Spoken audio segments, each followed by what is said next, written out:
Olá a todos, bem-vindos ao nosso canal. Hoje, vamos mergulhar em um dos textos mais profundos e transformadores da Bíblia, a carta de Paulo aos Efésios. Mas para entender de verdade essa carta, precisamos voltar um pouco no tempo. Lá no livro de Atos, capítulo 19, foi ali que Paulo chegou a Éfeso, uma das cidades mais importantes do mundo antigo. Imagine um lugar vibrante, um centro comercial e religioso, dominado pela adoração à deusa Ártemis e a muitos outros deuses. Era uma cidade rica em espiritualidade, mas que não conhecia o Deus verdadeiro.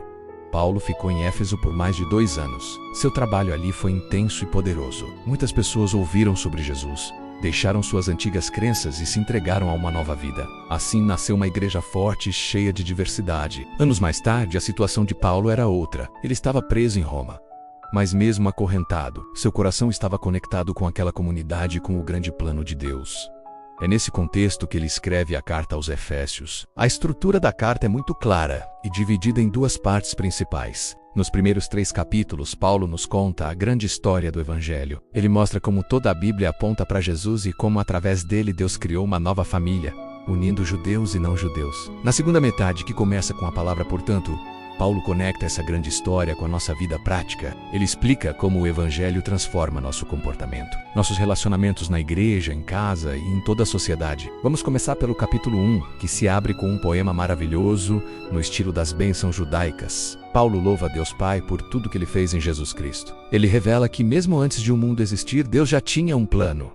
Criar um povo para si, um povo abençoado que seria uma bênção para o mundo, ecoando a promessa feita a Abraão lá em Gênesis.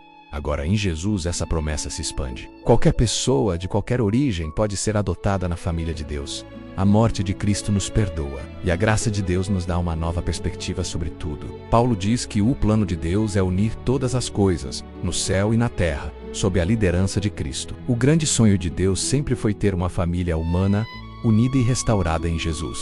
Esse plano começou com os judeus, os descendentes de Abraão. Mas então Paulo se vira para os leitores não judeus e diz: vocês também. Eles ouviram a mensagem, creram e foram selados pelo Espírito Santo. Judeus e gentios agora juntos em uma só família, exatamente como Deus havia prometido. Veja a beleza disso, o Pai, o Filho e o Espírito Santo trabalhando juntos na história da salvação. Depois desse poema incrível, Paulo faz uma oração. Ele pede que os cristãos não apenas conheçam o Evangelho com a mente, mas que experimentem o seu poder na vida real. O mesmo poder que ressuscitou Jesus dos mortos e o exaltou como Senhor sobre tudo e todos. Esse poder está disponível para nós, para transformar nossas vidas hoje. Essa é só a introdução a essa carta fantástica. No capítulo 2 de Efésios, Paulo vai fundo nos temas da graça e da nova família de Deus. Ele nos lembra como era a vida antes de conhecermos Jesus. Estávamos fisicamente vivos, mas espiritualmente mortos. Vivíamos presos no egoísmo, sem rumo, enganados por forças espirituais que nos afastavam do bem. Mas Deus, em sua infinita misericórdia e imenso amor, agiu. Ele nos perdoou, nos uniu à ressurreição de Jesus e nos trouxe da morte para a vida. Agora, como novas criaturas, somos convidados a descobrir um novo propósito, a caminhar nas boas obras que Deus preparou para nós. Paulo explica que essa separação não era apenas de Deus, mas também entre as pessoas. A lei de Moisés dada no Sinai acabava funcionando como uma barreira que separava judeus e não judeus. Mas em Jesus, essa lei foi cumprida em seu propósito final.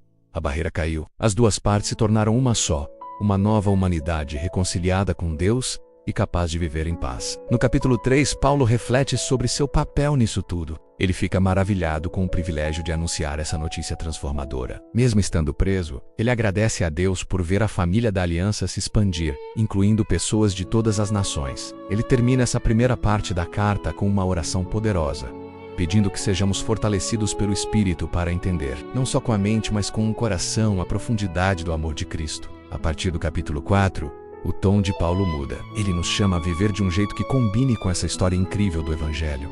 A vida da igreja é o foco. Apesar de toda a nossa diversidade, somos um só corpo, unidos por um só Espírito, um só Senhor, uma só fé, um só batismo e um só Deus.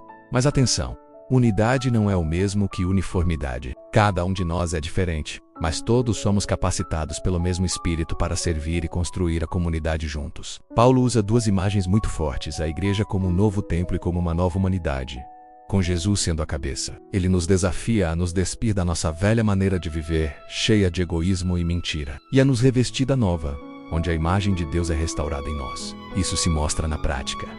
Falar a verdade e resolver conflitos em paz, ser generoso, usar nossas palavras para construir e não para destruir, perdoar, ter autocontrole. Em resumo, viver sob a influência do Espírito Santo.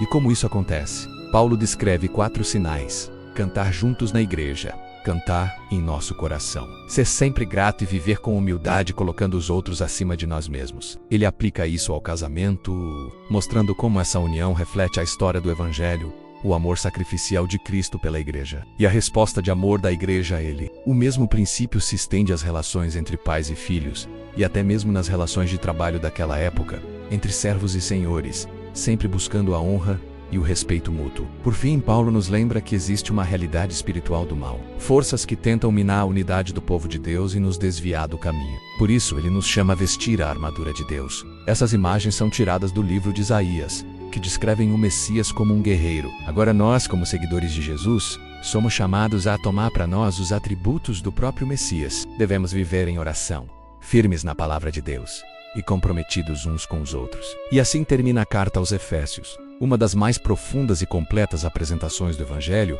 mostrando como a grande história de Deus redefine completamente cada detalhe da nossa história de vida. Obrigado por assistir. Se você gostou desse resumo e quer continuar explorando a Bíblia com a gente, não se esqueça de se inscrever no canal e ativar as notificações.